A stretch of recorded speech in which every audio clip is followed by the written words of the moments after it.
విద్య విద్య విద్య ఉండి కూడాను గుణము లేకపోతే ఇది కేవలము రసము లేని ఫలమే, పాలివ్వని గోవే.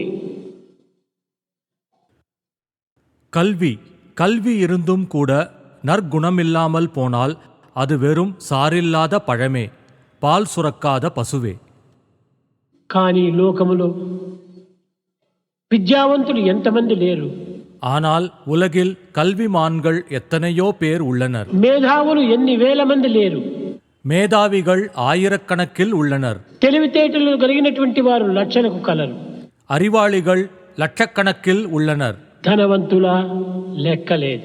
செல்வந்தர்கள் எண்ணற்றோர் உள்ளனர். ఇన్ని ఉండి కూడాను మానవులకు సరి అయినటువంటి నడత, సరి అయినటువంటి గుణము ఈ రెండూ లేకపోవటం చేతనే దేశము ఇన్ని విధములైనటువంటి యొక్క అవస్థలకు గురి కావలసి వచ్చింది. இவ்வளவு இருந்தும் கூட மனிதனுக்கு சரியான நடத்தை, சரியான குணம் ஆகிய இரண்டும் இல்லாமல் போனதால் நம் தேசம் இன்று இத்தனை இன்னல்களுக்கு ஆளாகி வருகின்றது. పూర్వపు మహనీయుడు శాంతి భద్రతను దృష్టి యందు ఉంచుకొని అనేక విధమైనటువంటి ప్రచార ప్రబోధములు సలిపి ఎన్ని విధములైనటువంటి యొక్క தேசமுக்கு భద్రతను అందిస్తూ వచ్చారు. பண்டைய காலத்து மகான்கள் அமைதியையும் பாதுகாப்பையும் கருத்தில் கொண்டு பலவிதமான பிரச்சாரங்களும் போதனைகளும் செய்து பல வழிகளில் தேசத்திற்கு பாதுகாப்பை அளித்து வந்தனர். మహనీయుల యొక్క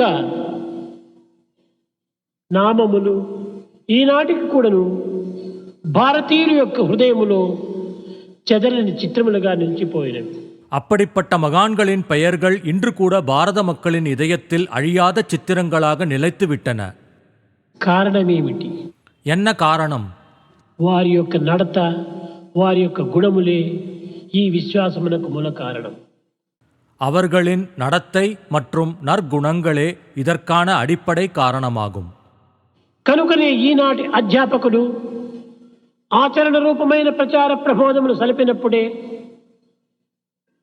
లోకములో, సమాజములో తగినటువంటి ఆదర్శాన్ని అందించిన వారవుతారు. எனவே இன்றைய ஆசிரியர்களும் தாங்கள் போதிப்பவற்றை தாமே வாழ்ந்து காட்டும் போதுதான் உலகிற்கும் சமூகத்திற்கும் உண்மையான முன்மாதிரிகளாக திகழ முடியும்.